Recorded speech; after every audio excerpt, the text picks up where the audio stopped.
Hello everyone and welcome to my daily report market analysis videos on Tuesday the 8th of October with me, Richard Perry, market analyst at Hantec.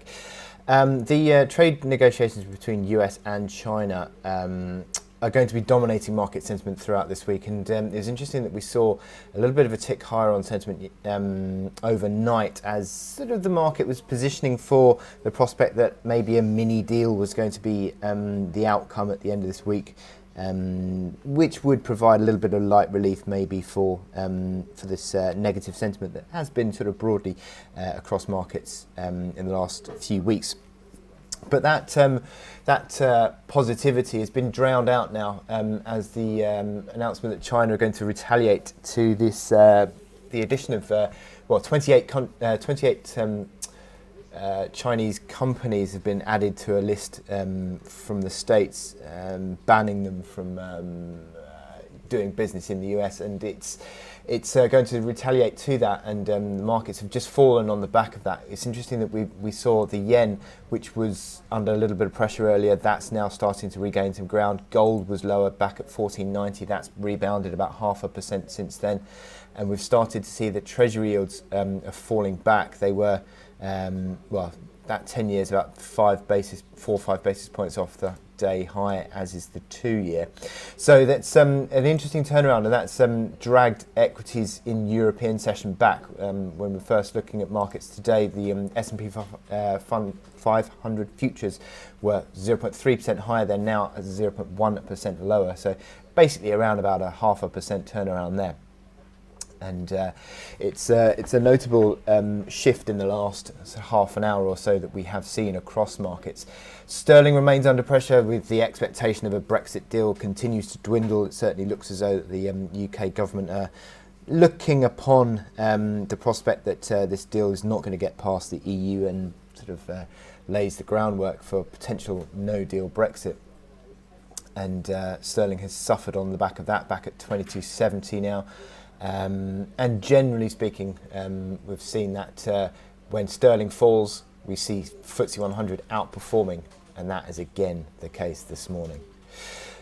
So, in terms of data points today, we've got the US PPI at producer prices at, sorry, that's the wrong one.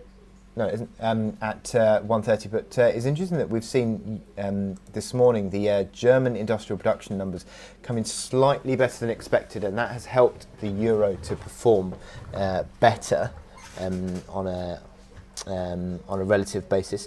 And this afternoon we'll be looking out towards that US PPI number, which is expected to be as is really, 1.8% on the headline, 2.3% on the core.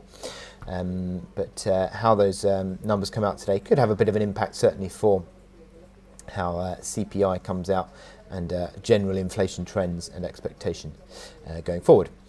We've also got a couple of Fed speakers. Charles Evans, he spoke last week and has another go this week, but the key focus will be on Jerome Powell at 6:50 UK time this evening. And we'll be looking out for how he sort of sets his stall out, and it'll be interesting to see whether he can move market expectations on dollar and interest rates.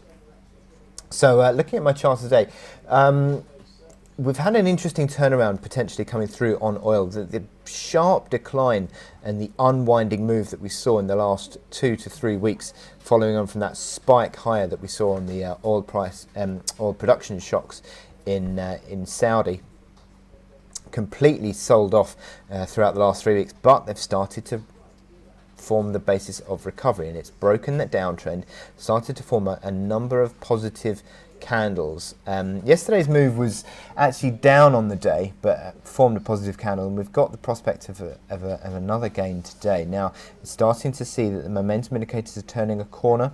The stochastics are certainly crossing higher. MACD lines are beginning to bottom out.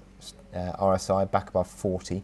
Now the 23.6% fib level, which is 59.90 area of that sell-off of the last 3 weeks, comes in as the first barrier, and that's interesting. That sort of comes around that reaction high 60.10. Also yesterday's high of 59.70. So there's a basis of resistance around that $60 mark on Brent Crude that you need to see the price getting through.